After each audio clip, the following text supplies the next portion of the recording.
Unity of Houston is an inclusive church where we seek to understand and live the teachings of Jesus and other spiritual masters. At Unity, we welcome all people from all spiritual paths and every walk of life. We celebrate the diversity of our city and of our world, and we teach love, tolerance, and oneness, seeking to live in harmony with open minds and open hearts. Wherever you are in your spiritual path, you are always welcome at Unity. Join us and discover that the life of your dreams is already within you. I've got peace like a river in my soul. I've got peace like a river. I've got peace like a river. I've got peace like a river in my soul.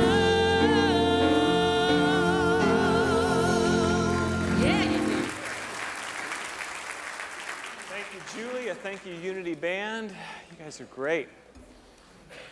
There is an expressiveness in our church that I just love. You may not know this, but I'm an extrovert.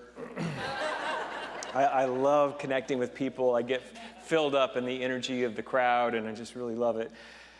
There was a young man who felt called to a different sort of life. He went to join a monastery. And on his first day, he met with the abbot, and the abbot said, "Now you realize we take a strict vow of silence, particularly for the novitiates, and so you will not be able to speak for an entire year to anyone." And he said, "Okay." His name was John. So, "Brother John, I will see you in a year, and we will discuss this further." His first anniversary of his becoming a monk, he comes into the abbot's office, or abbey. I don't know we don't have those here. I don't know what they are. And he met with the abbot, and the abbot said, "Brother John, now is the time for you to speak, and I will grant you 2 words." And Brother John looked at the abbot and said, "Hard bed." He said, "Okay. Bless you, my son. You now return into the silence, and we will speak again in a year." On his second anniversary, Brother John comes in to meet the abbot, and the abbot says, "Now it is time for us to speak, and again, I will grant you 2 words." Brother John looks at the abbot and he says, "Bad food." "I hear you. Bless you, my son. We'll speak again in a year." The third anniversary, Brother John comes in to address the abbot, and the abbot says to him, "Now we are ready to have a conversation, and I invite you to speak 2 words." Brother John looked at him and said, "I quit." And the abbot looked back at him and said, "Well, I'm not surprised. You've done nothing but complain since you got here." As I mentioned, we don't have monks or abbeys or vows of silence in Unity. We do go into the silence. We do that. But we are a very expressive spiritual tradition. We love to sing. We love to speak. We love to connect. That's just part of the way we are. And one of the things that I love is that the truths that we teach in Unity are timeless. And these truths are actually to be found in all spiritual paths. What our founders, Myrtle and Charles Fillmore, and other New Thought founders, they sought to bring forward the perennial truth, the golden thread that all of the religions brought forward. These are timeless spiritual truths. I once asked a friend of mine about this, and he said it's like they're laying on the ground. They're just there. And different masters have come to this place of consciousness where they picked it up and they described it in their own way. And in Unity, we not only look to the teachings of Jesus and the Bible, but we also look to the Eastern traditions. We try and find different ways that we can talk about and learn about this thing called truth so we can apply it and live it in our own life. We are a transformational teaching and an evolutionary teaching. We understand that the spiritual path never ends. We're never going to arrive. We don't get to a place where suddenly some traditions teach salvation, some teach enlightenment. What we teach is evolution, is that we will always discover more good, more God forever, for all eternity. And so we're doing a 5-part series on the path of transformation right now, leading up to Easter. Last week we talked about the soul's evolution. Today I'm talking about change. Next week Reverend Karen is going to be teaching us on the transformative power of grief. That as we move forward and discover new, we also leave behind and we lose. And grief is not a bad thing. It's actually a beautiful thing. And it transforms us into more and more of who we already are. when we do it consciously and lovingly. And on Palm Sunday, getting ready for Easter, we're going to be talking about the metaphysical interpretation and understanding of death and rebirth. And we all go through this on a spiritual path. So today, we're talking about change. The title is Change is Inevitable, Resistance is Futile. My Star Trek people are snickering a little bit. See, in Star Trek, it's the Borg, and they assimilate, and they don't say futile, they say futile. Yes, okay. There are three kinds of change I want to talk about today, and three ways that we are in relationship to these types of change. The first is the change that we want. The second is the change that we do not want. And the third is the change that we thought we wanted, and then once it's here, we weren't so sure that this is actually a good idea. I hope those are laughs of recognition. I think that we all move through these kind of changes. In the first, the change that we want, this is right in the wheelhouse of unity. The New Thought teaching, what we teach, I said this last week, that we get our name New Thought because we have the understanding that our thoughts are creative. We think a new thought, we have a new experience. That we get to move with the very energies of creation. The engines of creation are forever moving and revealing. And as my friend Jim Lockhart says, we direct the ceaseless flow of divine creative energy into specific form using our thoughts and our beliefs. This is what we teach. If there's something that you want to see created in your life, you have the power within you to make the change, to bring it forward. Albert Einstein said that the world that we experience is created by our thinking. And to change the world, we must change our thinking. And that's what we're about in Unity. There's a lot here. So much that it can't just be one point of a talk. I just want you to know that there's a sneak preview today. In the fall, we're creating now an entire 6-week program for our entire church to just explore this aspect of how we can create the life of our dreams. So more on that later. But I just want you to know the basic principle behind this is the idea of cause and effect. That your thoughts are not just in your head, but consciousness is cause. And that if you want to see what your life, if you want to know what you believe about life, look at your life. You are demonstrating to yourself that which you believe. The second change that we're talking about today is the change that we do not want, did not ask for, weren't looking for it, and are not too happy about it when it arrives. The unforeseen catastrophe, the hurricane, the flood, the divorce, the diagnosis, the death, the addicted child. All of these things that we did not have on our vision board. And when it arrived at our door, we weren't pleased.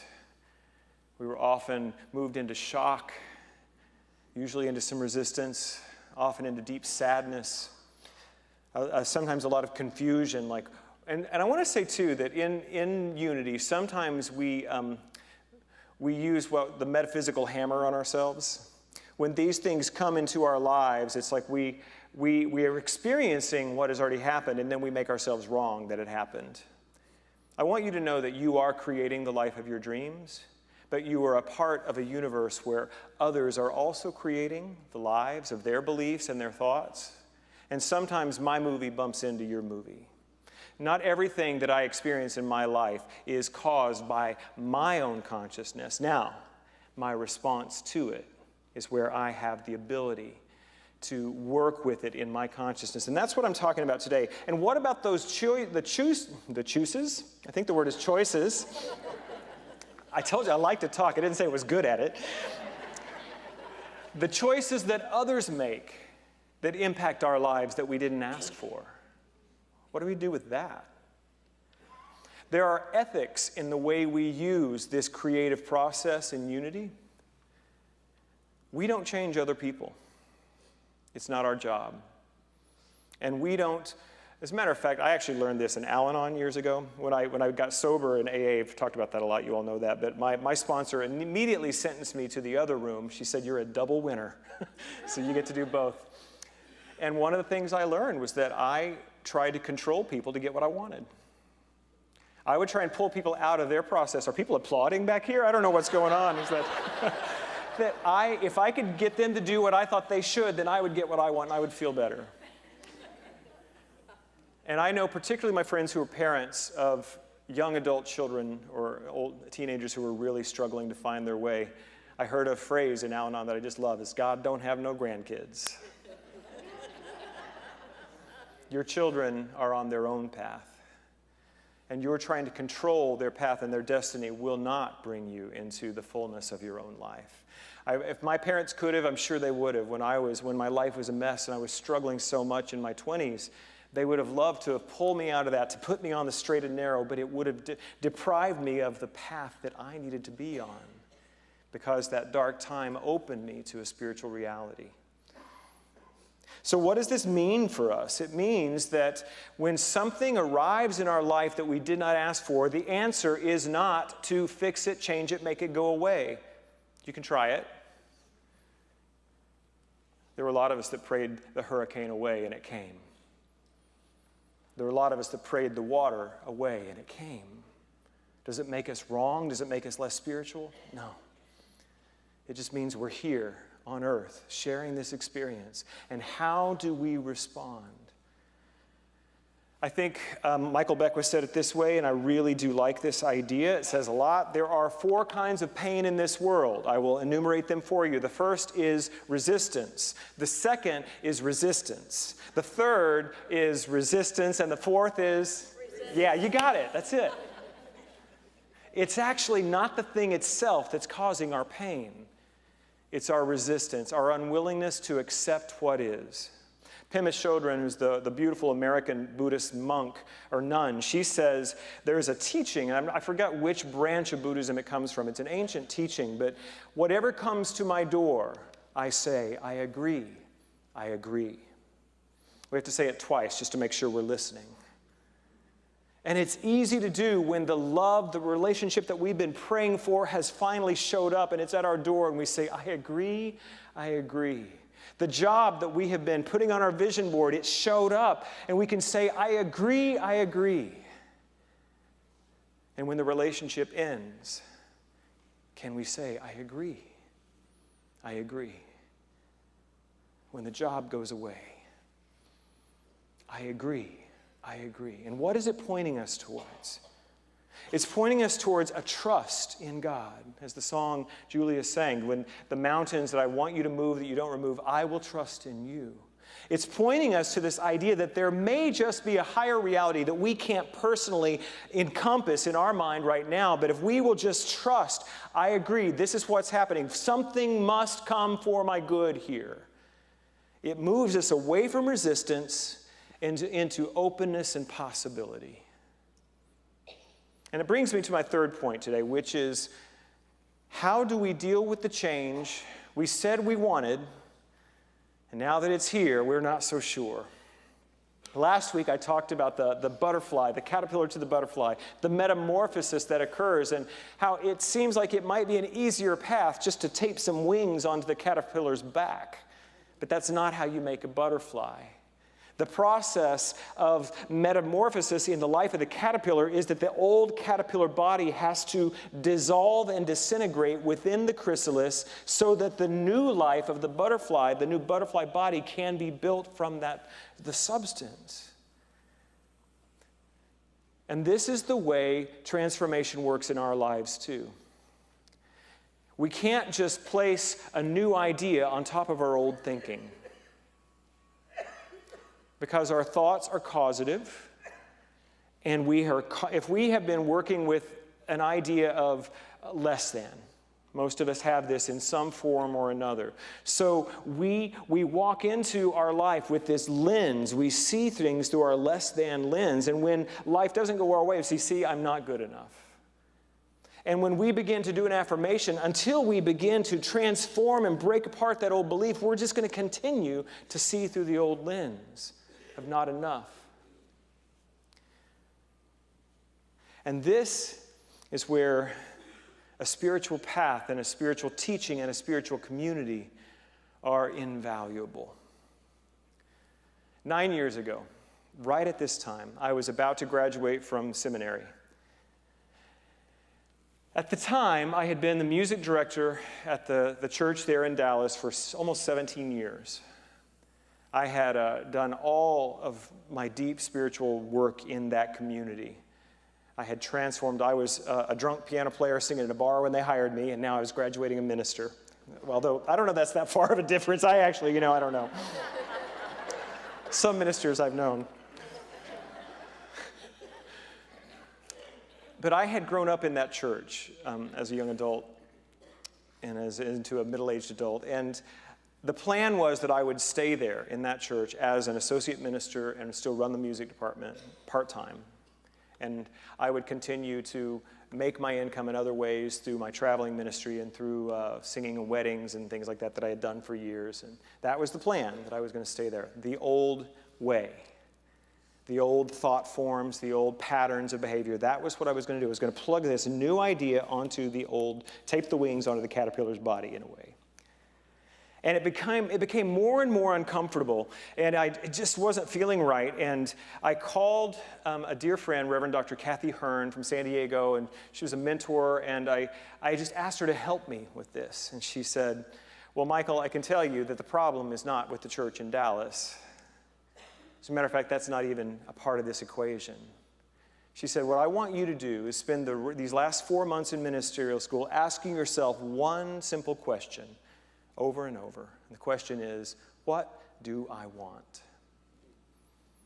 And she said, many of us think we know what we want, but we rarely take the time to stop and listen to the answer that's coming from within us.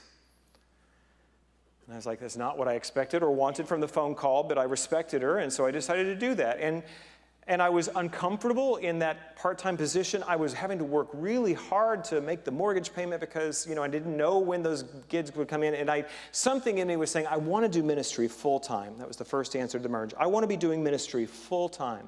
I want to be serving people in this way as my vocation and as my income.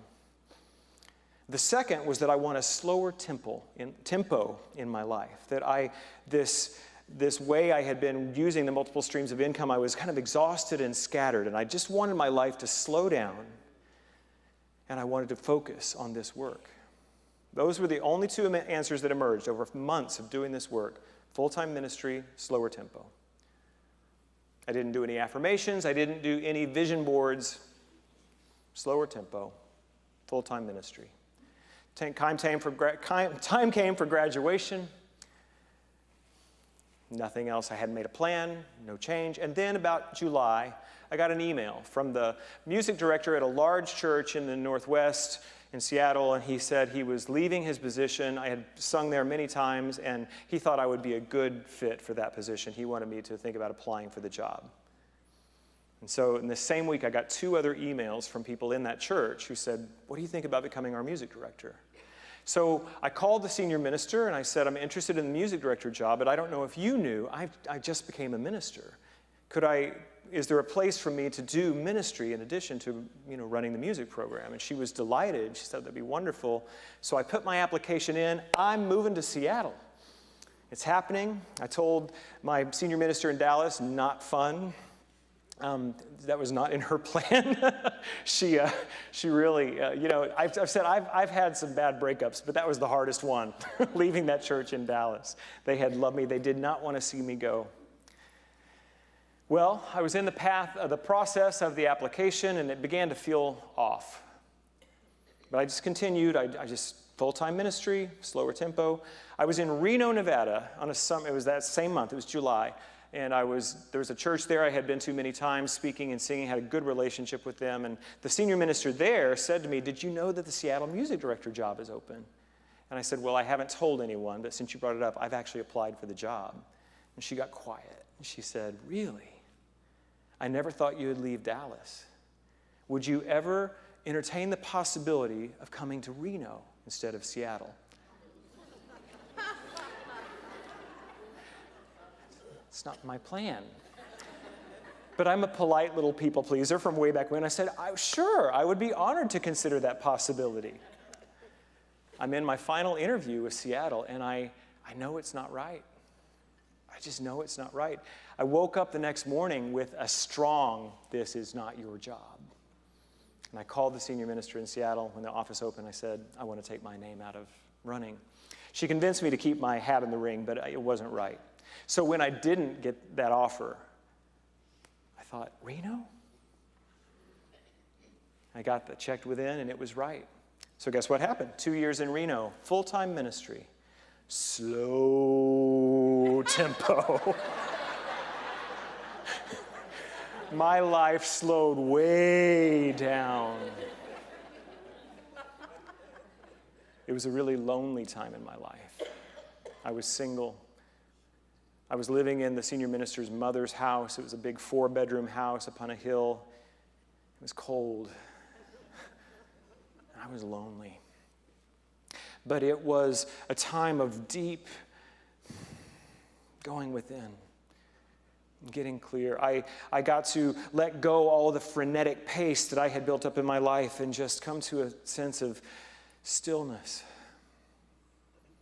Find myself as a minister. What does this feel like for me to have this be my life's work? I had already been singing at the Big Sky Retreat for a few years, and I'd already met Reverend Howard Caesar there, but the previous year, he had invited me to come to Unity of Houston and sing. And so after being in Reno for a year, I got a chance on a weekend to come here. And I got to be in this beautiful space and loved it. Got to meet so many of you. That first Sunday, I met many of you then. I had never been here before. Even though I spent 20 years in Dallas, I'd only been in Houston a couple of times. And I went to dinner with Howard and Diane that night, and Howard said, what would you consider coming to work with us here at Unity of Houston? And I said, well, I'm honored, but I've only been in Reno a year. I'm going to have to say no thanks. You know how the story ends, right? After some time, I began to realize that Reno was not the place where I needed to be. And I called Howard. We began a conversation. A year later, in August of 2011, I moved here. And I became a senior associate minister. That was getting ahead of myself. Senior associate minister and choir director in this church. And I began to fall in love with this work and this community. And when it was time, Reverend Howard said, I would like you to be my successor. I did not put on my vision board or my affirmation 9 years ago that I want to be the senior minister at one of the iconic pulpits in the New Thought movement. That was not there. I didn't know that. But I knew that something was being asked for in change. Some part of my life wasn't working in the old forms, and I, as clearly as I could, I need to be doing ministry full time, and I want a slower tempo. I don't like this scattered feeling and busyness. That's all I did. But it was enough that Spirit could uproot me from those old forms and patterns and move me into the right places, rearrange the universe so that I could have the right conversations with the right people, the right doors would open. And I find myself in the most fulfilling and challenging job of my life. Beyond my dreams, what I'm being asked and offered the opportunity to do right now. Just because I asked those questions. What do I want? That question. What do I want? The person that will fully inhabit the vision for your life is not the person who begins the journey. But you got to be willing to move.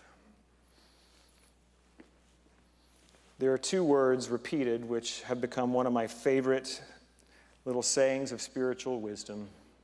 Nothing changes, nothing changes. When we stop resisting the change and allow it to move us, we end up being in the right place, bigger and better and more fulfilling, of greater service than we had ever planned or hoped. I'd like to close with this parable written by Richard Bach in the book Illusions. Once there lived a village of creatures along the bottom of a great crystal river. The current of the river swept silently over them all, young and old, rich and poor, good and evil, the current going its own way, knowing only its own crystal self. Each creature in its own manner clung tightly to the twigs and the rocks at the river bottom, for clinging was their way of life, and resisting the current was what each had learned from birth. But one creature at last said, I am tired of clinging. Though I cannot see it with my eyes, I trust that the current knows where it is going. I shall let go and let it take me where it will. For clinging, I shall die of boredom. The other creatures laughed and said, Fool, let go, and that current you worship will throw you tumbled and smashed against the rocks, and you will die quicker than from boredom. But the one heeded them not, and taking a breath, did let go, and at once was tumbled and smashed by the current across the rocks.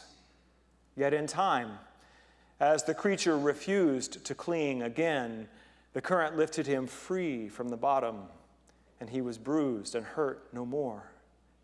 And the creatures downstream, to whom he was a stranger, they cried, See, a miracle! A creature like ourselves, yet he flies. See the Messiah come to save us all. And the one carried in the current said, I am no more Messiah than you. The river delights to lift us all free if only we dare let go. Our true work is this voyage, this adventure. But they cried the more, Savior, all the while clinging to the rocks.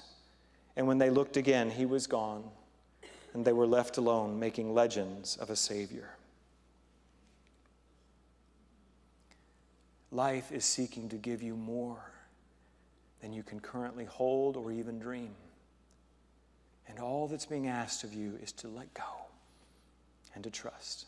God bless you. Thank you for watching this message today. I'd like to invite you to join us in person here on campus at Unity of Houston for Sunday morning or Wednesday evening services. If you can't be with us here on our campus, you can still join us live on Facebook or on our website, unityhouston.org, Sunday mornings at 11 a.m. Central.